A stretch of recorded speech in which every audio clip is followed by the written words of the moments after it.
Cricket ಜಗತ್ತಿನ interesting ಸುದ್ದಿಗಳನ್ನ quick ಆಗಿ ಹೇಳ್ತೇನೆ ಕ್ರಿಕೆಟ್ ರೌಂಡ್ ಅಪ್ ನಲ್ಲಿ. ನಾನು ಶಾಂತ. ನೀವು ಸುದ್ದಿಯಾನದ ಸಬ್ಸ್ಕ್ರೈಬರ್ ಆಗೋದಕ್ಕೆ ಮರಿಬೇಡಿ.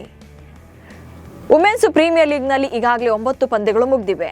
ಎಲ್ಲಾ ತಂಡಗಳು 3 ಪಂದ್ಯಗಳನ್ನಾಡಿವೆ. 5 ತಂಡಗಳು ಗೆಲುವಿನ ಖಾತೆ ತೆರೆದಿದ್ದು ಆರ್ಸಿಬಿ ತಂಡ ಪಾಯಿಂಟ್ಸ್ ಟೇಬಲ್ ನಲ್ಲಿ ನಂಬರ್ 1 ಸ್ಥಾನದಲ್ಲಿದೆ. ಆರ್ಸಿಬಿ 3 ಪಂದ್ಯಗಳನ್ನಾಡಿದ್ದು 3ರಲ್ಲೂ ಕೂಡ ಗೆದ್ದು 6 ಅಂಕಗಳನ್ನು ಪಡೆದು ಮೊದಲ ಸ್ಥಾನದಲ್ಲಿದೆ. WPL ನಲ್ಲಿ ಆರ್ಸಿಬಿ ತಂಡದ ಆಲ್ರೌಂಡರ್ ಶ್ರೇಯಾಂಕ ಪಾಟೀಲ್ ಇತಿಹಾಸ ಬರೆದಿದ್ದಾರೆ. 5 ವಿಕೆಟ್ಗಳನ್ನು ಕಬಳಿಸುವ ಮೂಲಕ ಭರ್ಜರಿ ದಾಖಲೆಯೊಂದನ್ನು ತಮ್ಮದಾಗಿಸಿಕೊಂಡಿದ್ದಾರೆ. ಗುಜರಾತ್ ಜೈಂಟ್ಸ್ ವಿರುದ್ಧ ಶ್ರೇಯಾಂಕ ಪಾಟೀಲ್ ಕೇವಲ 23 ರನ್ಗಳನ್ನು ನೀಡಿ 5 ವಿಕೆಟ್ ಬೇಟೆಯಾಡಿದರು. ಈ ಮೂಲಕ WPL ನಲ್ಲಿ 5 ವಿಕೆಟ್ ಕಬಳಿಸಿದ ಅತ್ಯಂತ ಕಿರಿಯ ಆಟಗಾರ್ತಿ ಎನಿಸಿಕೊಂಡಿದ್ದಾರೆ. 23 ವರ್ಷದ ಶ್ರೇಯಾಂಕ ಈ ಸಾಧನೆ ಮಾಡಿದ್ದಾರೆ. ಆರ್ಸಿಬಿ ಮ್ಯಾಚ್ಗಳು ಬೆಂಗಳೂರನ್ನ ಬಿಟ್ಟು ಎಲ್ಲಿಗೂ ಕೂಡ ಶಿಫ್ಟ್ ಆಗಲ್ವಂತೆ.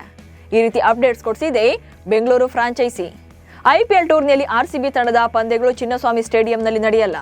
ಆರ್ಸಿಬಿ ಮ್ಯಾನೇಜ್ಮೆಂಟ್ ಈ ಸ್ಟೇಡಿಯಂ ಬೇಡವೇ ಬೇಡ ಅಂತ ಹೇಳಿದೆ ಅನ್ನೋ ರೀತಿಯಲ್ಲಿ ಸುದ್ದಿಯಾಗಿತ್ತು. ಆದರೆ ಈಗ ಆರ್ಸಿಬಿ ಫ್ರಾಂಚೈಸಿ ಚಿನ್ನಸ್ವಾಮಿ ಸ್ಟೇಡಿಯಂನಲ್ಲಿ 300ರಿಂದ 350 AI ಆಧಾರಿತ ಸಕ್ರಿಯ ಕ್ಯಾಮೆರಾಗಳನ್ನು ಅಳವಡಿಸಬೇಕು ಎಂಬ ಪ್ರಸ್ತಾವನೆ ಮುಂದಿಟ್ಟಿದೆ. ಇದಕ್ಕೆ KSCA ಒಪ್ಪಿಕೊಂಡ್ರೆ ಮಾತ್ರ ಬೆಂಗಳೂರಲ್ಲಿ ಮ್ಯಾಚ್ ಓಕೆ ಅಂತ ಆರ್ಸಿಬಿ ಹೇಳಿದೆ. ನ್ಯೂಜಿಲೆಂಡ್ ವಿರುದ್ಧದ T20 ಸರಣಿಗೆ ಟೀಮ್ ಇಂಡಿಯಾ ತಂಡದಲ್ಲಿ 3 ಚೇಂಜಸ್ ಆಗಿದೆ. ಇಂಜುರಿ ಕಾರಣಕ್ಕೆ ವಾಷಿಂಗ್ಟನ್ ಸುಂದರ್ ಮತ್ತು ತಿಲಕ್ ವರ್ಮಾ ತಂಡದಿಂದ ಹೊರಗುಳಿದಿದ್ದಾರೆ. ಇವರ ಬದಲಿಗೆ ಅನುಭವಿ ಆಟಗಾರರಾದ ರವಿ ಬಿಷ್ಣೋಯ್ ಹಾಗೆ ಶ್ರೇಯಸ್ ಅಯ್ಯರ್ ಅವರನ್ನು ಆಯ್ಕೆ ಮಾಡಲಾಗಿದೆ. ಈ ಮೂಲಕ ಶ್ರೇಯಸ್ ಅಯ್ಯರ್ 2 ವರ್ಷಗಳ ಬಳಿಕ T20 ತಂಡಕ್ಕೆ ಕಮ್ಬ್ಯಾಕ್ ಮಾಡಿದ್ದಾರೆ. ಕೊನೆ ಬಾರಿಗೆ ಡಿಸೆಂಬರ್ 2023ರಲ್ಲಿ ಟೀಮ್ ಇಂಡಿಯಾ ಪರ ಅಯ್ಯರ್ T20 ಪಂದ್ಯವನ್ನಾಡಿದ್ರು. ಬಿಗ್ ಬ್ಯಾಶ್ ಲೀಗ್ನ ಸ್ಟೀವ್ ಸ್ಮಿತ್ ಇತಿಹಾಸ ನಿರ್ಮಿಸಿದ್ದಾರೆ.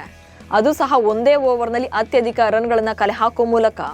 ಸಿಡ್ನಿ ಸಿಕ್ಸರ್ಸ್ ಪರ ಕಣಕ್ಕಿಳಿದ ಸ್ಟೀವ್ ಸ್ಮಿತ್ ಭರ್ಜರಿ ಬ್ಯಾಟಿಂಗ್ ಪ್ರದರ್ಶನ ಮಾಡಿದ್ರು. ಒಂದೇ ಓವರ್ನಲ್ಲಿ ಬ್ಯಾಕ್ ಟು ಬ್ಯಾಕ್ 4 ಸಿಡಿಸಿ ಬರೋಬ್ಬರಿ 32 ರನ್ಗಳನ್ನು ಕಲೆ ಹಾಕಿದ್ದಾರೆ. ಈ ಮೂಲಕ ಬಿಗ್ ಬ್ಯಾಶ್ ಲೀಗ್ ಇತಿಹಾಸದಲ್ಲಿ ಒಂದೇ ಓವರ್ನಲ್ಲಿ ಅತಿ ಹೆಚ್ಚು ರನ್ ಗಳಿಸಿದ ದಾಖಲೆ ಈಗ ಸ್ಮಿತ್ ಪಾಲಾಗಿದೆ. ಪಾಕಿಸ್ತಾನದ ಮಾಜಿ ಆಟಗಾರ ಹಾಗೆ ನಾಯಕ ಬಾಬರ್ ಅಜಂ ಈಗ ಮತ್ತೊಮ್ಮೆ ಅವಮಾನಕ್ಕೊಳಗಾಗಿದ್ದಾರೆ. BBLನಲ್ಲಿ ಬ್ಯಾಟಿಂಗ್ ವೇಳೆ ಹೆಚ್ಚು ಬಾಲ್ಗಳನ್ನು ಡಾಟ್ ಮಾಡಿ ಓವರ್ನ ಕೊನೆ ಎಸೆದಲ್ಲಿ ಸಿಂಗಲ್ ತೆಗೆದುಕೊಳ್ಳೋಕೆ ಪ್ರಯತ್ನಿಸಿದ ಬಾಬರ್ಗೆ ಸಿಂಗಲ್ ತೆಗೆದುಕೊಳ್ಳೋಕೆ ಸ್ಟೀವ್ ಸ್ಮಿತ್ ನಿರಾಕರಿಸಿದ್ದಾರೆ. ಈ ಮೂಲಕ ಸಾರ್ವಜನಿಕವಾಗಿ ಅವಮಾನ ಮಾಡಿದ್ದಾರೆ. ಬಾಬರ್ ತನಗಾದ ಈ ಅವಮಾನಕ್ಕೆ ಮೈದಾನದಲ್ಲಿ ಅಸಮಾಧಾನಗೊಂಡಿದ್ದಾರೆ. ಬಾಬರ್ ಅವರು ಸ್ಮಿತ್ ವಿರುದ್ಧ ಸಿಟ್ಟು ಹೊರಹಾಕಿರುವಂತಹ ವಿಡಿಯೋ ಈಗ ವೈರಲ್ ಆಗ್ತಿದೆ. ಭಾರತ ಮತ್ತು ನ್ಯೂಜಿಲೆಂಡ್ ನಡುವಿನ 3 ಏಕದಿನ ಪಂದ್ಯ ಮಧ್ಯಪ್ರದೇಶದ ಇಂದೋರ್ನಲ್ಲಿ ನಡೆಯಲಿದೆ. ಅಂದ್ರೆ 3ನೇ ಏಕದಿನ ಪಂದ್ಯ.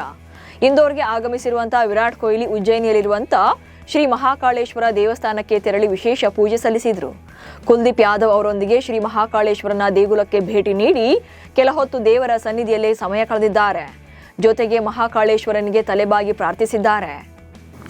ಟೀಮ್ ಇಂಡಿಯಾದ ಕಿಂಗ್ ಕೊಹ್ಲಿ ಮತ್ತು ಅನುಷ್ಕಾ ಶರ್ಮಾ ದಂಪತಿ ಅಲಿಬಾಗ್ನಲ್ಲಿ ಆಸ್ತಿ ಖರೀದಿ ಮಾಡಿದ್ದಾರೆ.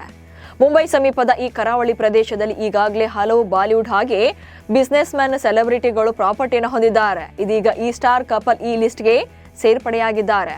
ವಿರಿಷ್ಕಾ ಜೋಡಿ ಅಂದಾಜು 37.86 ಕೋಟಿ ರೂಪಾಯಿಗೆ 5.1 ಎಕರೆ ಭೂಮಿಯನ್ನ ಖರೀದಿಸಿದ್ದಾರೆ.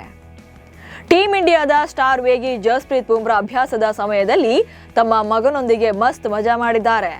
ಬುಮ್ರಾ ಅವರ ಮಗ ಅಂಗದ್ ಬೌಲಿಂಗ್ ಮಾಡ್ತಾ ಇರುವಂತಹ ವಿಡಿಯೋ ಈಗ ಫುಲ್ ವೈರಲ್ ಆಗ್ತಿದೆ. ಜಸ್ಪ್ರೀತ್ ಬುಮ್ರಾ ಈ ವಿಡಿಯೋನ ತಮ್ಮ ಇನ್ಸ್ಟಾಗ್ರಾಮ್ ಖಾತೆಯಲ್ಲಿ ಹಂಚಿಕೊಂಡಿದ್ದಾರೆ. ಜೊತೆಗೆ ಮುಂಬೈ ಇಂಡಿಯನ್ ಫ್ರಾಂಚೈಸಿ ಕೂಡ ಶೇರ್ ಮಾಡಿಕೊಂಡಿದೆ. ಈ ವಿಡಿಯೋ ನೋಡಿ ಬುಮ್ರಾ ಅಭಿಮಾನಿಗಳು ಅಪ್ಪನಂತೆ ಮಗ ಸೂಪರ್ ಬೌಲರ್ ಅಂತ ಕಮೆಂಟ್ ಮಾಡ್ತಿದ್ದಾರೆ. ವಿರಾಟ್ ಕೊಹ್ಲಿ ಕಾಲೆಳೆದಿದ್ದ ಸಂಜಯ್ ಮಂಜ್ರೇಕರ್ ಅವರಿಗೆ ಹರ್ಭಜನ್ ಸಿಂಗ್ ಟಾಂಗ್ ಕೊಟ್ಟಿದ್ದಾರೆ. ಮಂಜ್ರೇಕರ್ ತಮ್ಮ ಇನ್ಸ್ಟಾಗ್ರಾಮ್ನಲ್ಲಿ ವಿರಾಟ್ ಕೊಹ್ಲಿ ಕ್ರಿಕೆಟ್ನಿಂದ ದೂರ ಸರಿದು ಎಲ್ಲಾ ಫಾರ್ಮ್ಯಾಟ್ಗಳಿಂದ ನಿವೃತ್ತಿಯಾಗಿದ್ರೆ ಪರವಾಗಿರಲಿಲ್ಲ, ಆದರೆ ಅವರು ಏಕದಿನ ಕ್ರಿಕೆಟ್ ಆಡೋಕೆ ಆಯ್ಕೆ ಮಾಡಿಕೊಂಡಿದ್ದು ನನಗೆ ಹೆಚ್ಚು ನಿರಾಸೆ ತಂದಿದೆ ಎಂದಿದ್ರು. ಈ ಪೋಸ್ಟ್ಗೆ ಉತ್ತರಿಸಿದಂತಹ ಭಜ್ಜಿ, ವಿರಾಟ್ ಒಂದು ಫಾರ್ಮ್ಯಾಟ್ನಲ್ಲಿ ಆಡಲಿ ಅಥವಾ ಎಲ್ಲಾ ಫಾರ್ಮ್ಯಾಟ್ಗಳಲ್ಲಿ ಆಡಲಿ, ಅವರು ಭಾರತದ ಶ್ರೇಷ್ಠ ಆಟಗಾರ ಹಾಗೆ ಮ್ಯಾಚ್ ವಿನ್ನರ್ ಅಂತ ತಿರುಗೇಟು ಕೊಟ್ಟಿದ್ದಾರೆ. ಇವಿಷ್ಟು ಇವತ್ತಿನ ಕ್ರಿಕೆಟ್ ರೌಂಡ್ ಅಪ್ ಸುದ್ದಿಗಳು. ನಮಸ್ಕಾರ.